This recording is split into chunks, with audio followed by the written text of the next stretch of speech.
Fala pessoal, tudo bem? Presbítero Marcelo aqui. Estamos aqui, eu e o pastor Leonardo, para gravar mais um episódio do Heidelbergcast. Estamos num ponto muito importante, né, pastor Léo, aqui da gravação desse podcast, que é o finalzinho da parte 2 do Catecismo, que fala sobre a nossa salvação. Isso. Né? Só lembrando os irmãos, o Catecismo de Heidelberg ele tem uma introdução, depois ele vai tratar dos nossos pecados e miséria, certo. Depois vai tratar sobre a nossa salvação, que é a parte 2, e ele vem trabalhando isso sobre várias doutrinas fundamentais, como a justificação, por exemplo, né? E finalizando com essa parte da ceia do Senhor, batismo, Santa Ceia e sacramentos, né? Ou seja, não só do início do processo de salvação, mas até como essa salvação, digamos assim, ela vai mantendo a tenacidade, a fé vai mantendo a tenacidade. Ela vai bater na igreja. Exato, exatamente. Para depois, a partir do nosso próximo episódio a ser gravado, vamos falar sobre a nossa gratidão, ou seja, como é que a gente responde em vida a grande salvação que nós temos em Cristo. No domingo passado, nós começamos a gravar o domingo 30. Isso. Né? Decidimos gravar apenas uma pergunta, porque ela diz respeito ali à questão da missa, né? Decidiu fazer algo separado a respeito disso. Ficamos devendo ali 2 perguntas, e a ideia, então, é a gente fazer essas 2 perguntas e respostas, e também já ver hoje o domingo número 31. Então, a pergunta que a gente ficou devendo, a primeira delas foi: quem deve vir à mesa do Senhor? E a resposta é: aqueles que em verdade estão descontentes consigo mesmos por causa dos seus pecados e que, mesmo assim, confiam que eles foram perdoados e que o mal que ainda resta neles está coberto pelo sofrimento e morte de Cristo, e que também desejam fortalecer a sua fé e corrigir as suas vidas cada vez mais. Mas os hipócritas e os que não se arrependem comem e bebem, juízo para si. E imediatamente então ele emenda: esses que por sua confissão e vida demonstram que são incrédulos e ímpios, devem ser admitidos à ceia do Senhor? A resposta é não, porque a aliança de Deus seria profanada e a sua ira se acenderia contra toda a congregação. Por isso, segundo o mandamento de Cristo a seus apóstolos, a Igreja de Cristo tem o dever de excluir tais pessoas pelas chaves do reino do céu até que corrijam as suas vidas. Aí já entrando no dia do Senhor 31, né? A pergunta é, pergunta número 83, tá? O que são as chaves do reino do céu? E a resposta: a pregação do Santo Evangelho e a disciplina eclesiástica. É por esses 2 meios que o reino do céu se abre para os que creem e se fecham para os incrédulos. E a pergunta, agora, na pergunta 84, né?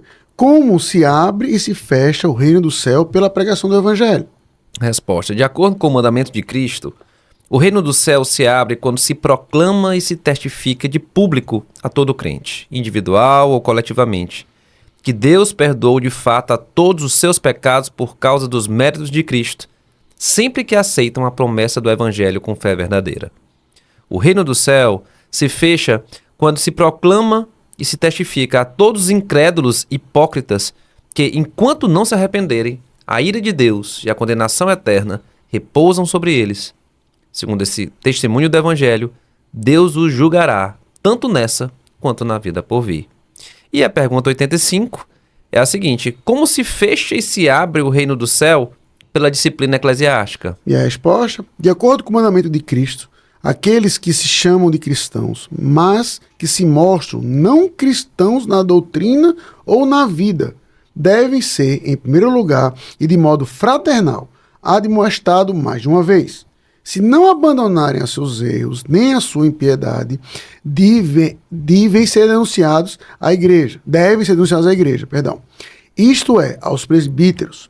Se também não derem ouvidos à admoestação deles, serão proibidos de participar dos sacramentos, excluídos da congregação cristã pelos presbíteros e do reino de Cristo pelo próprio Deus.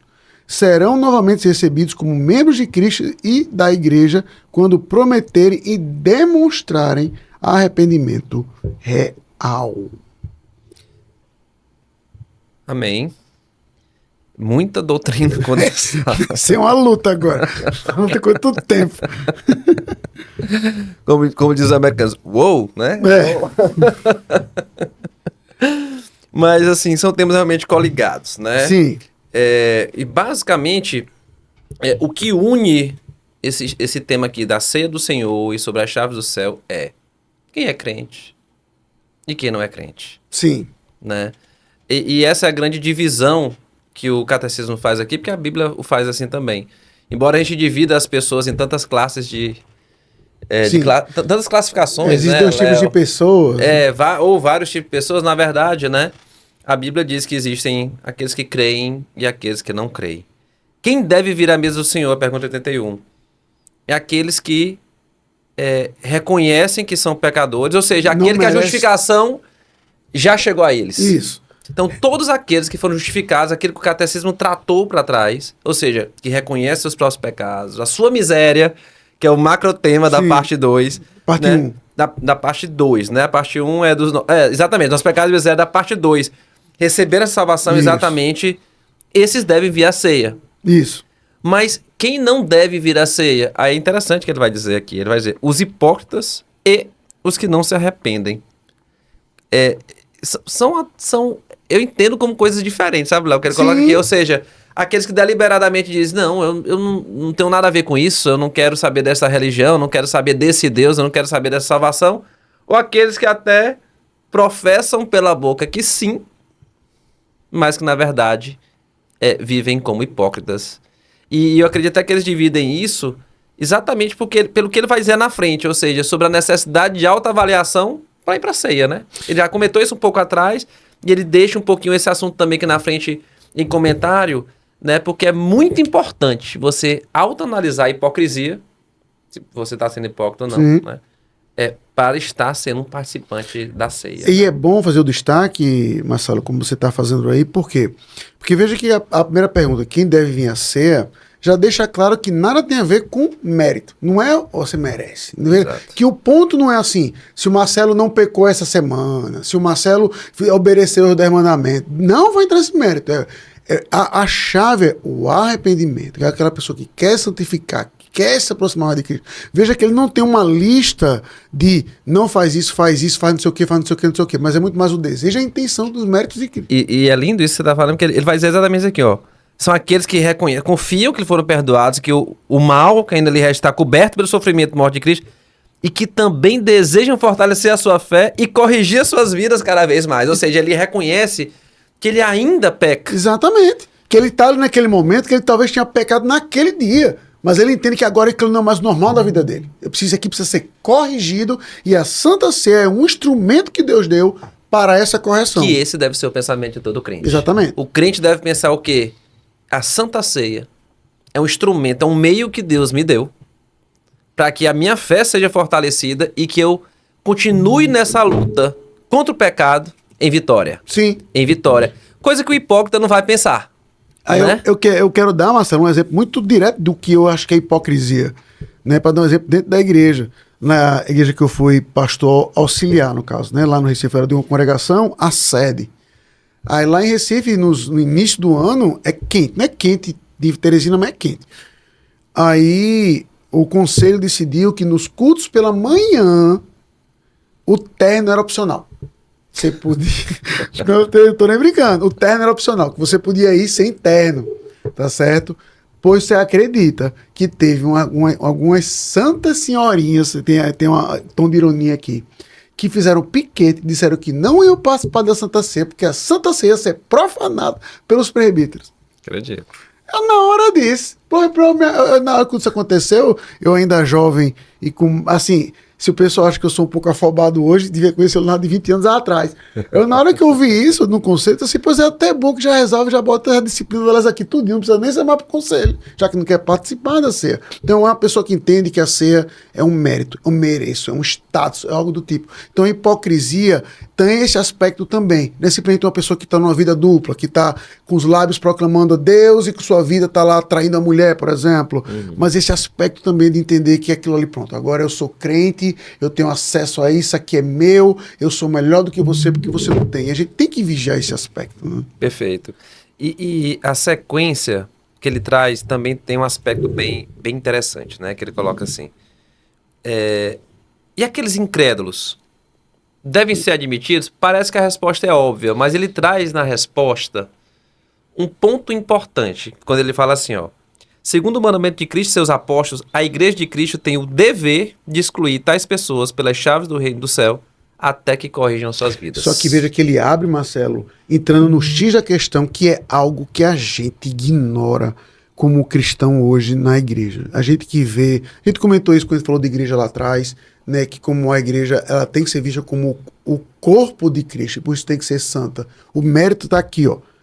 Não porque a aliança de Deus seria profanada e sua ira se acenderia contra toda a congregação. Exato.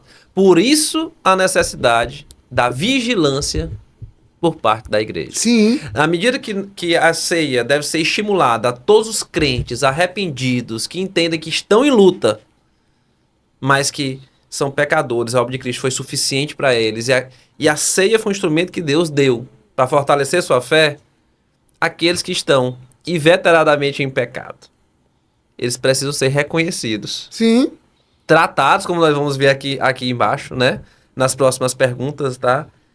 E eles não devem participar da ceia, a fim de que o nome de Cristo não seja profanado, né? O corpo dele não seja profanado. E o corpo dele, por isso que ele fala toda a congregação. Exato. O impacto não é só na pessoa. É na igreja. É na igreja. Porque aquilo vai demonstrar a própria seriedade com que aquela igreja trata o pecado. Exato. Entendeu? A pureza da igreja. Exato. E quando a gente observa, fazer um link aqui, Marcelo, quando a gente vai lá para as cartas ao Apocalipse, por exemplo, veja exatamente que aquelas igrejas que hoje nenhuma subsiste, o grande ponto de Cristo é o quê? Vocês toleram o pecado no meio de vocês. Vocês toleram o pecado no meio de vocês. Então, E a imagem dele é exatamente caminhando pela igreja com quem está vendo a igreja. E aí é justo a gente imaginar que esse tolerar o pecado não é estritamente tolerar a prática pecaminosa ali no meio, mas que aquela pessoa que está praticando aqueles atos imundos, imorais ou pecaminosos, chega no domingo, ainda tinha acesso àquela ceia para dizer, olha, vocês estão profanando o corpo de Cristo. E era algo até público, né? Exato. Como Coríntios, por exemplo, em Coríntios, né? Tinha tantos pecados públicos denunciados chegou ao ouvido do apóstolo Paulo, ele denuncia isso, né? E mesmo assim, eles estavam participando da ceia da maneira indigna. Né? A gente ignora, às vezes, a gente não comentou tanto isso, mas a gente ignora, às vezes, Marcelo, como a Santa Ceia, ela é um testemunho silencioso. Em que sentido? Se eu estou num lugar, na igreja, e eu pego o pão e como, pego o vinho e tomo, e o Nicolas, por exemplo, que está aqui do lado, não toma, quem está de fora, Marcelo nunca entrou na igreja, ele vai olhar para aquela cena e vai dizer, peraí, tem um que comeu e o outro não comeu. Outro que não comeu. Só que eu entendi o que o pastor disse, que isso aqui representa, aponta para a presença real de Cristo nisso aqui. Então, nesse exemplo que eu estou dando, Leonardo, faz parte desse corpo. O outro não. O outro não. Ou seja, ele é um testemunho sem paralelo. Essa pessoa não me conhece, não conhece o Nicolas, mas a simples participação da ceia já deixa clara essa complexidade de testemunho de dizer, um faz parte do corpo de Cristo e o outro não.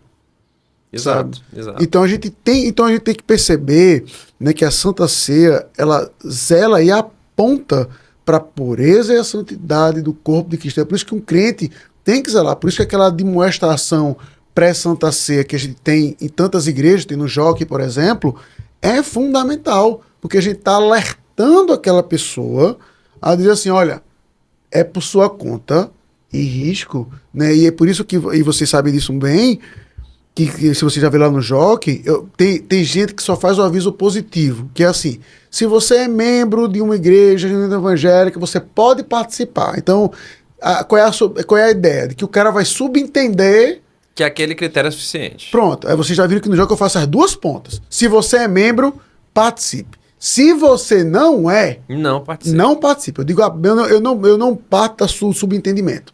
Não participe, por quê? Porque aquilo é uma maneira prática de Leonardo ali como pastor, de Leonardo ali como presidente do conselho, ou seja, e veja que a cena, e a gente às vezes ignora um pouco isso, sabe, Marcelo? Mas, e é isso bom, e eu acho que eu nunca falei isso alto, mas eu deveria ter falado. Se você observar, eu sempre digo isso, mas antes eu chamei o conselho à frente. Isso não é sem querer. Não é uma mera formalidade. Porque o que a igreja está vendo? Ela está vendo o pastor falando aquilo. E está vendo o conselho, os presbíteros, todos atrás, zelando pelo corpo de Cristo. Então, ali naquele momento, eu não sou simplesmente o ministro de Deus ali pela palavra, mas eu também sou representante do conselho, da liderança da igreja, falando que ali, olha, esse conselho aqui atrás de mim está zelando pelo corpo de Cristo aqui à frente, sabe? Então, isso é uma mensagem poderosa para a igreja também. E aí, o catecismo ele vai fazer o link já no dia do Senhor 31 com essa questão da questão das chaves do reino do céu. Isso. Ou seja, o zelo que a gente acabou de falar aqui em relação à ceia, ele também tem que ser aplicado nessa doutrina, né? Quando ele diz a pregação do Santo Evangelho, a disciplina eclesiástica. São duas chaves. São duas chaves. É por esses dois meios que o reino do céu se abre para os que creem e se fecha para os incrédulos. E basicamente ele abre, né, ele cria aqui um tronco com dois ramos, digamos assim, né, que são as duas chaves, né? Porque na próxima pergunta ele vai exatamente perguntar e como é que funcionam essas chaves? Porque a pregação do evangelho já entendeu como é que funciona. E para deixar... A conversão separa os crédulos, a pregação separa o crédulo do incrédulo. E as chaves? E para ficar claro, Marcelo, veja que não é a ideia de uma chave que abre e uma chave que fecha. Ambas abrem e fecham. Pode ver que a pergunta é: como a pregação abre, como a pregação fecha? Como a disciplina abre, como a disciplina fecha? Exatamente. Exatamente. Por quê? Porque através da pregação, a palavra de Deus não volta vazia, né? Aquele clássico, né? Aquele clichê que a gente fala sempre. Ela não volta vazia por quê? Porque ela salva ou ela condena. Sim. Para aqueles que creem e aceitam, ela é palavra de salvação. E para aqueles que não a aceitam, não a recebem em fé verdadeira, era uma palavra de condenação. Nesse sentido, que ela é uma chave que abre e fecha. Exatamente. Né? O texto das chaves, Marcelo, só para destacar, vai com todas as letras essa expressão lá em Mateus 16, tá bom, pessoal? A partir Mateus do 16, 19, isso. Aí, é literalmente Jesus falando com Pedro. Aqui a gente não vai fazer uma exegese completa, mas não é Jesus ali transformando Pedro no primeiro papa, tá certo? Ali até você vê ali todo o colégio apostólico, toda a liderança da igreja, olha, tá aqui como a liderança da igreja tem que proceder com isso, através da pregação e através da disciplina, tá? Então, a primeira parte da resposta da pergunta 84, né, foi exatamente isso que a gente falou. Com o mandamento de Deus, o reino do céu se abre quando se proclama e testifica de público a todo crente que Deus perdoa de fato todos os seus pecados. Né? E eles aceitam isso com a fé verdadeira. Agora, se fecha quando se proclama e os incrédulos e hipócritas não se arrependem e dizem não. Exatamente o que você colocou, né? Uma chave tem duas funções. Exatamente. Tem duas funções, né? Segundo esse testemunho do Evangelho, Deus julgará tanto nesta vida quanto no porvir. E a outra é como se fecha, se abre pela disciplina eclesiástica. Aí ele vai dizer, de acordo com o mandamento de Cristo também, aqueles que se chamam de cristãos, mas que se mostram não cristãos na doutrina ou na vida, devem ser, em primeiro lugar, admoestado. E ele vai trazer toda a sequência de Mateus capítulo 18 aqui, né? Ou seja, aquela pessoa que até porventura professou a fé, que ela disse que a fé dela é verdadeira, mas as suas obras publicamente estão mostrando o contrário disso, precisa seguir um passo a passo, da admoestação até a exclusão, que a gente chama do rol de mesa. Se necessário chegar lá. Se necessário chegar lá, né? Em torno da pureza da igreja, né? Esse pastor Leonardo, que é um dos momentos mais dolorosos, né? Para a igreja, quando um irmão, né? Então, irmão, né, chega no conselho, ele é admoestado, é falado para ele arrependimento, e você não vê isso acontecer de fato. Né? É duro, porque assim, assim, mas eu não consigo nem falar muito, porque isso mexe muito comigo. É porque você vê, se a disciplina chegar até o seu estágio final, que é a exclusão, quando a chave fecha, é que ali, naquele momento, sabe, Marcelo, que você vê a dureza e a nojeira do coração humano, sabe? Porque ele foi admoestado. Vamos seguir o passo a passo como deve. Vamos supor que aconteceu desse jeito. Que o Norton pecou. Aí vai chegar o Nicolas aqui e vai... Norton, rapaz, não faz isso. E aí você está em pecado. Você está em pecado, não faz isso. E aí, no outro dia, o Nicolas vai ver o Norton fazendo a mesma coisa. Aí ele pega assim, olha, pastor... Eu tô vendo o Norton fazendo isso aqui. Eu já o demonstrei Mas ele está fazendo de novo. Aí vai chegar o pastor. Norton, não faz isso. Aí, no outro dia faz. Aí chega o conselho. Norton, não faz isso. Aí pega e faz. Aí apresenta a igreja. Irmãos, olha, nosso irmão Norton está fazendo isso aqui. A ideia... E aí a gente vive num mundo que as coisas são muito invertidas. Aí vai dizer assim, mas pastor, vai expor o Norton lá na frente. Como é que pode? E por aí vai, meu amigo. Não é que a gente vai expor o Norton lá na frente. O Norton está se expondo à ira de Deus todo dia. A gente está fazendo um apelo para ver se o Norton agora escuta a quantidade. Porque foi o Nicolas, nesse exemplo, foi o Nicolas, foi o pastor, foi o conselho, se fosse no Joaquim, não sei, 4 pessoas. Agora mesmo tem uma igreja, 300 pessoas vão chegar e vão dizer, Norton, não faz isso, não faz isso, não faz isso, não faz isso, não faz isso, não faz isso, não faz isso. Aí o Norton pega e pum, continua. E aí naquele momento que a igreja tem que entender que por mais que a gente goste do Norton, por mais que a gente ame o Norton, nesse exemplo, a gente ama mais a Cristo e a santidade do nome dele, do corpo dele, do que a gente ama o Norton. Então eu vou dizer assim, Norton, eu tenho que zelar por você, zelando pelo corpo do meu Senhor, da qual eu faço parte. Então aqui fecha. Ele vai ser tratado, para usar a expressão de Mateus 18, como fariseu e publicano. Sabe o que é interessante? Vocês gravaram agora há pouco, falando um pouco sobre várias heresias, digamos assim, né? Que tem surgido no meio da igreja evangélica atual. Isso não tem muito limite, né? Sempre foi assim, né? Sempre foi assim, né?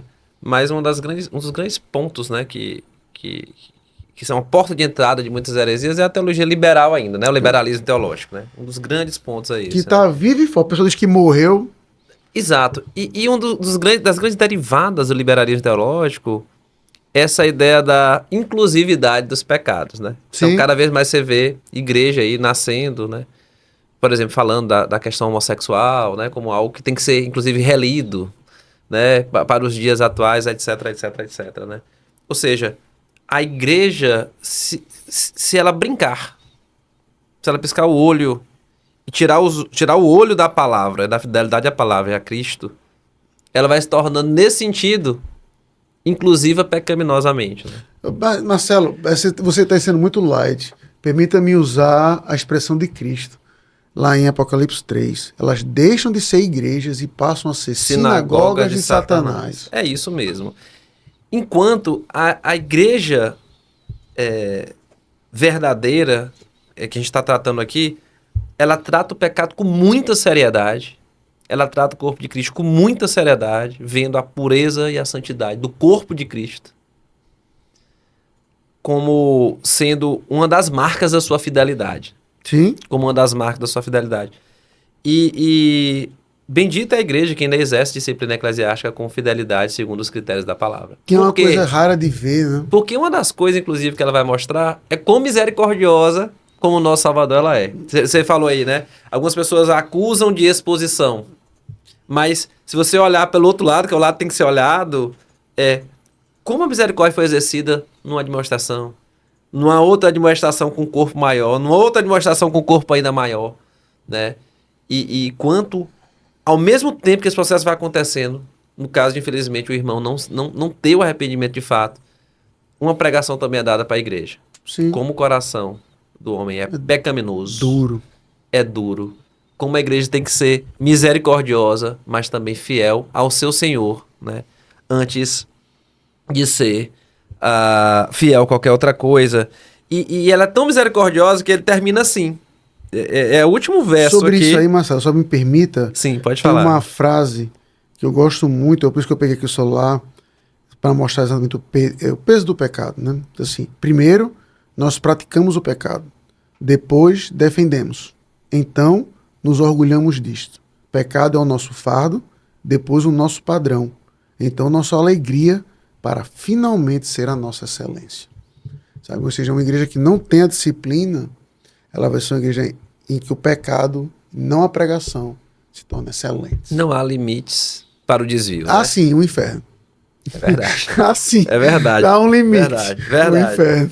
Mas é interessante, assim, também como é que o catecismo ele termina essa parte 2 aqui, falando também essa parte assim, serão novamente recebidos como membros de Cristo e da igreja quando prometerem e demonstrarem arrependimento Sim. real, né? Ou seja, é aquela palavra de Paulo entregando o irmão a Satanás, E é 1 Coríntios 5. 1 Coríntios 5, né? Para que depois dele muito esmagado pelo seu próprio pecado e por Satanás, né? Se ele for um eleito e mostrar real arrependimento, ele pode chegar à igreja demonstrando isso, e aí sim, né? Como diz Hebreus 13, Volta ao corpo a de gente Cristo. ignora isso, sabe? E é isso que eu fico triste. Como a gente vive hoje num mundo que é altamente, não apenas antropocêntrico, mas é egocêntrico. É o eu. Não é somente o homem é o centro. Eu sou o centro de todas as coisas, sabe? Então a disciplina mexe apenas com esse lado. Vai expor a pessoa, vai me expor. E a gente ignora, por exemplo, um lado, e parênteses, com isso eu não estou dizendo que a disciplina tem que ser usada como um instrumento, como às vezes acontece, de intimidação. Jamais. Mas a gente ignora um aspecto, como Hebreus 13 vai dizer, que a disciplina acontece exatamente para conhecer quem Deus ama. Deus ama. Ou seja, E inclusive... que no primeiro momento ela nem parece ser coisa boa. Exato. Ou seja, É exatamente injeção. isso, né? Exato. Aquela injeção dolorida. Só vai sentir as consequências lá na frente. Entendeu? Ou seja, eu tenho uma cicatriz aqui da... Como é o nome dessa vacina que o cara toma aqui? Que fica a marca? No deltoide. Do deltoide. Pronto, eu tenho a marca aqui da vacina. Eu não lembro nem do choro que eu tive, mas eu sei que eu colho as consequências desse ato, que eu devo ter chorado, eu devo ter ficado com febre lá atrás. Até hoje. Minha mãe deve ter tido uma noite, minha mãe e meu pai devem ter tido uma noite miserável. Mas eu, por causa daquela dor e do amor deles para comigo, Nunca pegou tuberculose. nunca peguei tuberculose na vida. Entendeu? E espero nunca. Tá? Verdade. Então a gente ignora, sabe, Marcelo, que a disciplina é um ato de amor para com a igreja. Então, assim, com isso, eu quero terminar aqui a minha fala nesse aspecto. É triste a gente ver. Bom, quando a gente teve uma última correção lá na igreja, duas coisas aconteceram. Os mais novos chegaram para mim e disseram assim, pastor, eu nunca vi isso acontecer na minha vida. Eu cresci na igreja. E, assim, Marcelo, porque eu acho triste isso? Porque eu duvido que uma pessoa que passou 15, 20, 30 anos numa igreja, ninguém ali nunca cometeu um pecado para ser disciplinado. É, assim, é possível, mas é altamente improvável. Tá? Então eu disse, pastor, eu nunca vi isso, me explique. Mas a última vez que aconteceu, tinha alguns visitantes. Aí teve uma pessoa que chegou para mim e disse, pastor, eu estava até na dúvida, mas eu quero frequentar aqui agora. Aí eu perguntei, mas por quê? Aí a pessoa foi muito sincera. Ela disse, olha, pastor, eu estou vendo que vocês tratam o pecado de uma forma muito séria aqui, mas a própria postura do senhor diante disso fica claro que isso não é uma coisa assim vindicativa, mas uma preocupação com a vida da pessoa e com a vida da igreja. Então, assim, eu não conheço muito de igreja, mas eu entendo que eu acho que a igreja tem que ser assim, sabe? Então, é por isso que os próprios reformadores colocam a disciplina eclesiástica como uma das marcas de uma igreja saudável. Pregação, ou seja, as três coisas: a pregação, os sacramentos que a gente viu e a disciplina eclesiástica, porque vai mostrar exatamente como aquela igreja lida com o pecado. E esse é o meu conselho para você que nos ouve, que nos vê. Como a sua igreja lida com o pecado? Talvez o seu pastor tenha uma excelente retórica com a pregação, e seja até vou além, e seja até fiel e bíblico na sua mensagem. Mas no dia a dia, no pastoreio com aquelas ovelhas, como a igreja lida com isso, sabe? Então, ore pela sua igreja nesse aspecto. Se a sua igreja, se a nossa igreja tem deixado essa impureza, por assim dizer, né? Que Deus tenha misericórdia de nós e que ele não venha, para usar de novo o texto de Apocalipse como referência, não venha tirar o nosso candeeiro de lugar, né? E, por outro lado, também eu vejo como as igrejas, de maneira geral, têm fragilidade nesse ponto, quando a gente está conversando com a classe catecúmenos, né? Quando os presbíteros vão ali entrevistar os irmãos da classe catecúmenos, né? A gente pergunta se eles conhecem sobre isso. E quando eles vão se tornar membros da igreja, eles também vão estar sobre uma perspectiva sobre essa, né? Exatamente quem se preocupa com o pecado da igreja. Posso garantir que 90% daquelas pessoas que a gente conversa nunca ouviram falar sobre isso de uma maneira estruturada, pelo menos. E muito menos viram isso acontecer. Então, assim, É uma preocupação realmente que a igreja tem que ter, né, com a sua pureza, e que Deus tenha misericórdia da igreja brasileira em relação a isso, e que nos mantenha fiel, né, Léo? Assim, Em relação como a gente viu com a Santa Sé, isso. não depende da gente. Ou seja, até para já ficar a bola levantada para os nossos próximos episódios. É como a gente vai responder a isso. É por isso que essa conclusão da parte 2 com a disciplina é fantástica. Ou seja, rapaz, como é que à luz de tudo isso que Cristo fez por você, olha como tanto benefício você tem. Aí até e como ele cuida, né? Exato, ou seja, Eu acho que instrumentos para isso. Esse final é muito interessante, como ele cuida, né? Ele cuida da tua vida espiritual ali e cuida da espiritualidade do corpo da igreja, como da disciplina, né? É muito cuidado, é muito amor e muito cuidado. Sim. Qual é a resposta? E a resposta que a gente vai dar, sabe? Ou seja, a resposta que a gente deveria dar é gratidão. E como? Aí cenas do próximo capítulo. O que significa ser grato? Exato. A tudo isso. Mas o que para ficar o contraponto é que fica claro que quando a gente escuta a pregação do evangelho, quem Cristo é, o que ele fez, e a gente responde com pecado, isso mostra como o nosso coração consegue ser ingrato a um Deus que tudo fez por nós, né? Eu acho que é o Timothy Keller falava isso, né? Como é que um Deus que se entregou de todo para mim, como eu vou me comprometer em entregar apenas uma parte a ele? Eu não posso ser ingrato até pelo que ele mesmo fez, sabe? Então que Deus nos ajude a sermos gratos, tementes a ele, e que as chaves sejam sempre vistas de forma gloriosa na igreja com a pregação e com a disciplina. Amém. Bom, então é isso. Então chegamos aí ao final da parte 2, não é isso, Marcelo? Parte 2, curta, compartilhe, dê o seu like lá, né, pra gente, porque é importante que mais da palavra de Deus seja anunciada aí. E até o próximo episódio, com o início aí da última parte do Catecismo de Heidelberg, agora está mais perto do que longe para acabar. Tá bom?